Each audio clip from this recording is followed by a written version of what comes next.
first painting day because I finally finished all my trimming yesterday. The rest of this week I have booked off for painting entirely, so that's what we'll be doing over the next couple days, and I'll kind of just do some montages of painting maybe. We'll see. Enjoy.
Enough time this time around. I gave myself a whole week for painting, and now it's Friday and I still have all of these to paint, all of these to paint, all of these to paint. These I don't need. Well, there's a couple. Actually, these I don't need to paint because these I'm gonna glaze paint. These ones, the sunset squiggle tumblers, I like to actually paint after they've been bisqued. I find I get a crisper line that way. Oh, and can't forget about those ones, but at least I cleaned my desk before I left yesterday.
It's Sunday. I already have my clay class, which I was a little bit late for. I don't remember if in the last video I said that that was the last day of painting, but today is the actual last day of painting because I'm gonna go load the kiln. In like half an hour I'll start loading. It'll probably take me like an hour longer because I still have a few pieces to paint. I have a couple things to show you. Also, fried egg earrings, which is so on brand because I'm about to paint some of these daisy egg cups. The light is not doing them justice. I feel like I'm so flushed right now because I just speed walked over here. But something exciting, I got a wagon.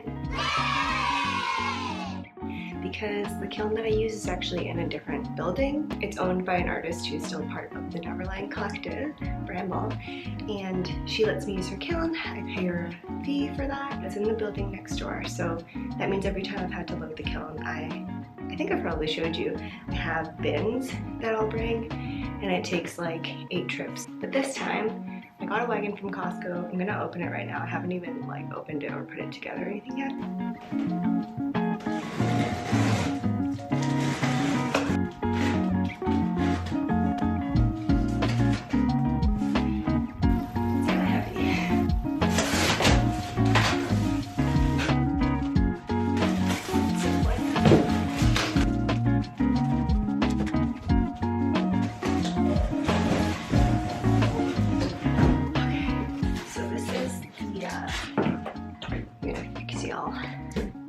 all this random crap I have up here. This is the Coleman camp wagon.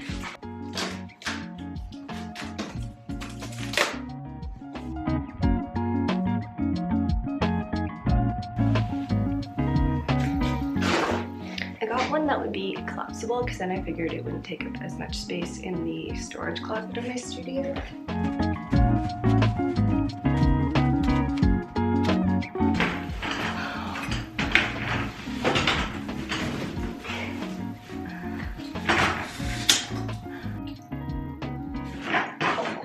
Oh my god, this is gonna be sick. I feel like this is gonna be so useful.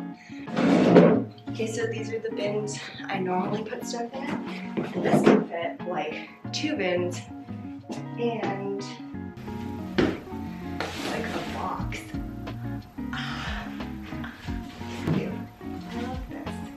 Okay, I'm sweating. I'm opening it up, but I'm so excited that it will hold so much. I wasn't even expecting it to be this big, and it folds up so small. But I'll show you kind of how I pack up stuff to take it over to the kiln, because I'll still put it in the bins and I'll still wrap everything kind of like with plastic between it so things don't knock into each other and break. This is gonna be a game changer. So I wanted to show you a few random designs that I just whipped up last minute today. This one is like my one Valentine's cup. Well, actually I have a couple, but like special Valentine's things. They're all snakes.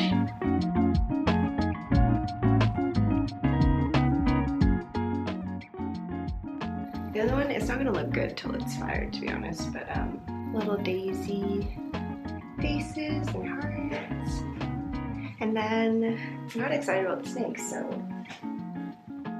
this isn't done, but I got a couple more like little snaky flower babies. This is like the randomest batch of designs that I've done. I just had fun painting these ones on, I guess. These are Taylor's first pieces, his first mugs, and then he'll glaze with me next weekend. Figured I could do a little chit chat while I paint these last few ones. Damn, I really needed longer than a week. Would love to do a Q&A at some point, maybe next. If you have any questions, put them below, but I'm also just gonna ask Instagram if they have any questions, because I feel like that's where I get most of my questions these days. Anyway, it's such a beautiful day outside. The sun was shining, -2, which is insane. It's been like -21 in the mornings lately.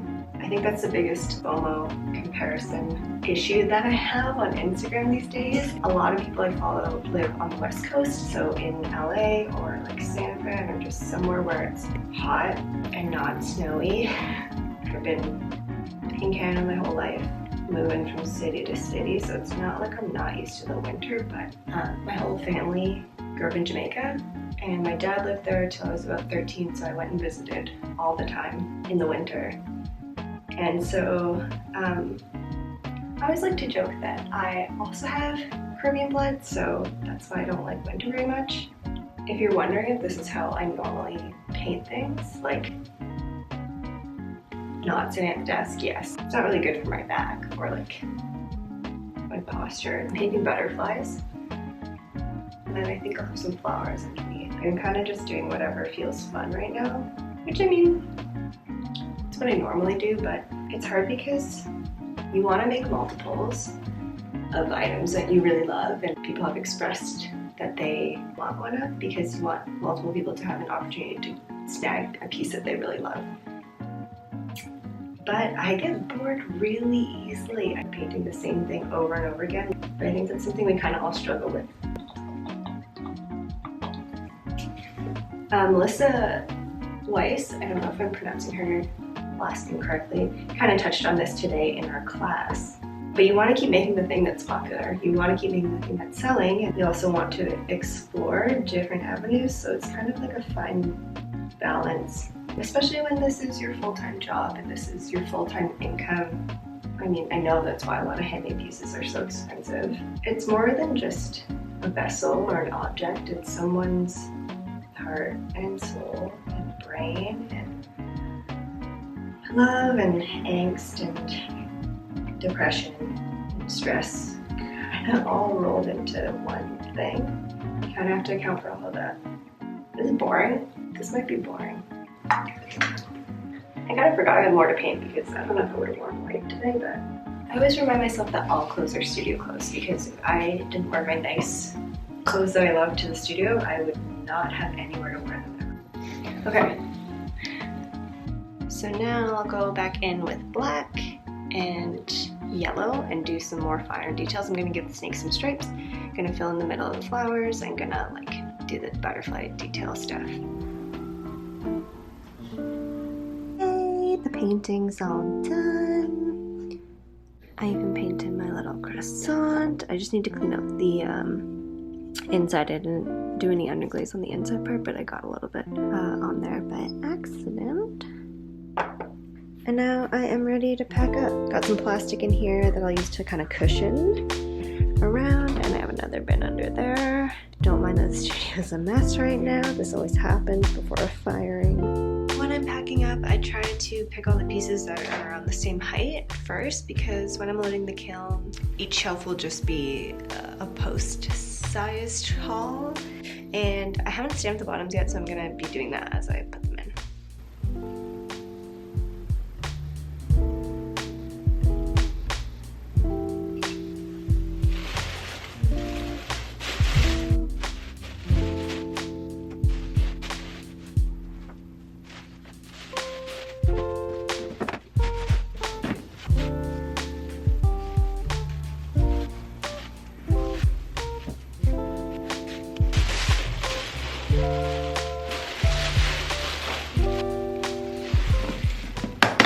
Okay, so we're ready to go. Normally I can just bring one bin, but I have two bins in here and a whole nother little cardboard box. Oh my gosh.